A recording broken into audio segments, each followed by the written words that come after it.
రాష్ట్రంలోని వివిధ యూనివర్సిటీల్లో ప్రొఫెసర్స్ నియామకాలపై ఉన్నత విద్యా స్కిల్ డెవలప్మెంట్ అధికారులతో మంత్రి లోకేష్ సమావేశమయ్యారు. ఓ రిపోర్ట్. ప్రభుత్వ పాఠశాలలకు ఈ ఏడాది 1,06,000 మంది విద్యార్థులు కొత్తగా ప్రవేశాలు పొందారని ఈ సందర్భంగా అధికారులు వివరించారు. ముఖ్యంగా ప్రాథమికోన్నత పాఠశాలలు 7,620 ఉండగా 3,515 పాఠశాలల్లో గరిష్ట సామర్థ్యం మేర విద్యార్థుల ప్రవేశాలు పొందారని చెప్పారు. విద్యారంగంలో సంస్కరణల ఫలితంగానే విద్యార్థుల ప్రవేశాలు పెరిగాయన్నారు. ఈ ఏడాది 159 పాఠశాలలు ఆదర్శ ప్రాథమిక పాఠశాలలుగా రూపాంతరం చెందాయని తెలిపారు. ప్రైవేటు పాఠశాలల్లో అధిక ఫీజుల నియంత్రణపైన సమావేశంలో చర్చించారు.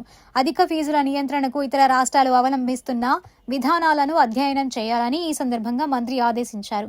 ఈ ఏడాది సెప్టెంబర్ 5 నుంచి ఫేజ్ 1 కింద 175 లీప్ పాఠశాలలో 9-10 తరగతుల విద్యార్థులకు మ్యాథ్స్, సైన్స్ సబ్జెక్టులకు సంబంధించి ఏఐ ట్యూటర్ విధానాన్ని ప్రీ పైలట్ ప్రాజెక్టుగా చేపట్టనున్నట్లుగా అధికారులు వివరించారు.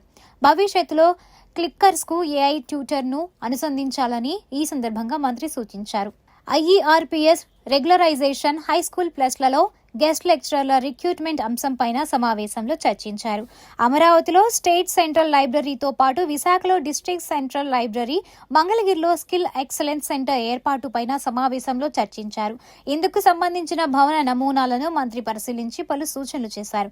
వచ్చే నెలలో అమరావతిలో స్టేట్ సెంట్రల్ లైబ్రరీకి శంకుస్థాపనకు ఏర్పాట్లు చేస్తున్నట్లు అధికారులు వివరించారు. ఈ సమావేశంలో విద్యాశాఖ ముఖ్య కార్యదర్శి ఇన్ఛార్జ్ శ్యామలరావు, పాఠశాల విద్యా డైరెక్టర్ తమీం అంసారియా, విద్యా మౌలిక సదుపాయాల సంస్థ ఎండీ దీవెన్ రెడ్డి తదితరులు పాల్గొన్నారు.